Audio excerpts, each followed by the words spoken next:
Hello दोस्तों, कैसे हो आप लोग। आज की हमारी कहानी का नाम है जाहिल। अगर आपको हमारी कहानी अच्छी लगे तो चैनल को लाइक, शेयर और सब्सक्राइब करना ना भूलें। गंवार औरत, ये क्या किया तूने। गंवार है और गंवार ही रहेगी तू। सविता जी पूजा कर रही थी कि उन्हें बेटे रितेश के ये शब्द सुनाई दिए जो वो अपनी पत्नी उर्वी को बोल रहा था। माफ़ कीजिएगा, वो मुन्ने का हाथ लग गया, इसीलिए पानी गिर गया थोड़ा। सहमी आवाज़ में उर्वी बोली, तुम्हारी माफ़ी क्या मेरी ये कमीज़ सुखा देगी। पहले ही मुझे देर हो रही है, ऊपर से ये किसी चीज़ की तमीज़ नहीं है तुझे। ना घर संभाल सकती है, ना बच्चे, ना ढंग से रहना आता, ना खाना बनाना। मेरी किस्मत फूटी थी जो ये जाहिल मेरे पल्ले पड़ गई।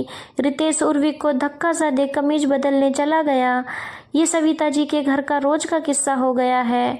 असल में रितेश किसी लड़की से प्यार करता था, पर उसने रितेश को धोखा दे दिया। बाद में घर वालों के कहने पर रितेश ने उर्वी से शादी तो कर ली, पर वो पत्नी सिर्फ उसका घर संभालने, उसकी शारीरिक जरूरत पूरी करने और बच्चे पैदा करने के लिए थी। पत्नी को मान सम्मान भी दिया जाता है, ये तो वो भूल ही चुका था। सविता जी ने कितनी बार प्यार से डांट डपट के बेटे को समझाने की कोशिश की, पर 2 बच्चों का पिता बनने के बाद भी रितेश में कोई बदलाव नहीं आया। उल्टा जब जब सविता जी उसे समझाती, वो उर्वी से और बुरा व्यवहार करता। उर्वी में भी गजब का सब्र था, जो कभी रितेश को पलटकर जवाब नहीं देती थी। पर सविता जी को ये सब बुरा लगता, क्योंकि उन्हें उर्वी से कितनी बार कहा कि अपने लिए बोलना सीखो, पर उर्वी हर बार जवाब देती, माँ जी घर की शांति के लिए चुप रहना ही सही है। पड़ोसी तमाशा देखें, इससे अच्छा घर की बात घर में ही रहे। वक्त के साथ अपने आप सब ठीक हो जाएगा। पर सविता जी को उर्वी की बात पसंद न आती, क्योंकि वक्त के साथ रितेश का रवैया उर्वी के साथ और ख़राब होता जा रहा था। हे देवी माता, इस बच्ची की रक्षा करना। जाने इतना सब्र लाती कहाँ से है ये। रोज़ अपमानित होने के बावजूद भी सबकी सेवा में जुटी रहती है। आप मेरे नालायक बेटे को थोड़ी सद्बुद्धि दो। पूजा समाप्त करते हुए सविता जी बोली, माँ जी आपकी चाय नाश्ता। उर्वी अपने 6 माह के बच्चे को गोद में लिए ही काम निपटा रही थी। ला मुन्ने को मुझे दे, और तू भी अपना नाश्ता ले आ। बच्चे को दूध पिला, भूख लगी होगी। सविता जी पोते को पकड़ती हुई बोली, तुम खाओ माँ, इसे तो सारा दिन ठूसने के अलावा और काम ही क्या है, खा लेगी बाद में ये। जूते के फीते बांधता रितेश व्यंग से बोला, शर्म कर ले, शर्म बीवी है तेरी जो तेरा सारा घर संभाले है, तेरे बच्चे को देखती है, सारा दिन तेरी माँ की सेवा करती है, तेरी हर चीज़ कहे से पहले हाजिर करती है, और तुझे उसकी रोटी अखरती है, नालायक कहीं का। सविता जी गुस्से में बोली, पर हर बार की तरह रितेश उठकर चलता बना। उर्वी की आंख से आंसू आ गए। माँ जी आप खाइए, मैं बाद में खा लूँगी। मुन्ने को सास की गोद से लेते हुए उर्वी बोली, बैठ इधर और ये बात बता, कब तक सहती रहेगी तू ये। सविता जी उसका हाथ पकड़ बैठाते हुए बोली, माँ जी मैं कर ही क्या सकती हूँ, गरीब माँ बाप की बेटी हूँ, 2 बच्चे को लेकर कहाँ जाऊँगी। उर्वी रोते हुए बोली, माँ बाप गरीब हैं तो क्या गलत बात भी सहेगी। पति है वो तेरा और तू उसकी पत्नी। उसकी हिम्मत इसीलिए बड़ी है क्योंकि तू चुपचाप सब सहती आई है, पर तूने सोचा है इससे तेरे बच्चे पर क्या असर होगा। वो जो तेरी बेटी है वो कल को दूसरी उर्वी बनेगी और तेरी तरह खामोशी से पति का हर जुल्म सहेगी। और ये जो मुन्ना है ना, ये रितेश बनेगा और अपनी बीवी पर ऐसे ही जुल्म करेगा, क्योंकि ये सही सब देखकर बड़े हो रहे हैं। समझी तू, तेरी एक चुप्पी भविष्य के लिए कितनी घातक होगी, तो सोच भी नहीं सकती। सविता जी बोली। उनकी बात सुन उर्वी सोच में पड़ गई, क्योंकि सास कुछ भी गलत जो नहीं कह रही थी। माँ जी मुझे क्या करना चाहिए, तो मैं जो ये घर छोड़कर भी नहीं जा सकती। उर्वी रोते हुए बोली, तू ये घर छोड़कर जाएगी भी क्यों, ये घर तेरा भी उतना ही है जितना बाकी सब का। सविता जी बोली, तो मैं क्या करूँ माँ जी, बेबस उर्वी बोली। उसे सबक सिखा, उसे अपनी अहमियत बता, उसे ये बता कि इस घर में उसकी और हम सब की ज़िंदगी में तेरा क्या महत्व है। तू गंवार नहीं है, ना ही जाहिल है, समझी तू ये घर छोड़कर जाएगी भी क्यों। ये घर तेरा भी उतना ही है जितना बाकी सबका। सविता जी बोली। तो मैं क्या करूँ माँ जी, बेबस उर्वी बोली। उसे सबक सिखा, उसे अपनी अहमियत बता, उसे ये बता कि इस घर में उसकी और हम सब की ज़िंदगी में तेरा क्या महत्व है। तू गंवार नहीं है, ना ही जाहिल है, समझी। ये कौन सी तमीज़ है, जाहिल औरत। पति घर में आया, तुझे पानी भी नहीं दिया गया। वो गुस्से में चिल्लाया, जाहिल हूँ तभी तो बोल रही हूँ, खुद ले लो, क्योंकि मुझे तो देना आता नहीं पानी। बेमतलब सुबह की तरह आपके कपड़े खराब हो जाएंगे। उर्वी वहीं से बोली। तेरे ये मजाल ये बोल गुस्से में रितेश अंदर आया तो बेड पर सजी धजी उर्वी नेल पेंट लगा रही थी। उसने रितेश की तरफ देखा भी नहीं। रितेश गुस्से के घूंट पीता खुद पानी लेने चला गया।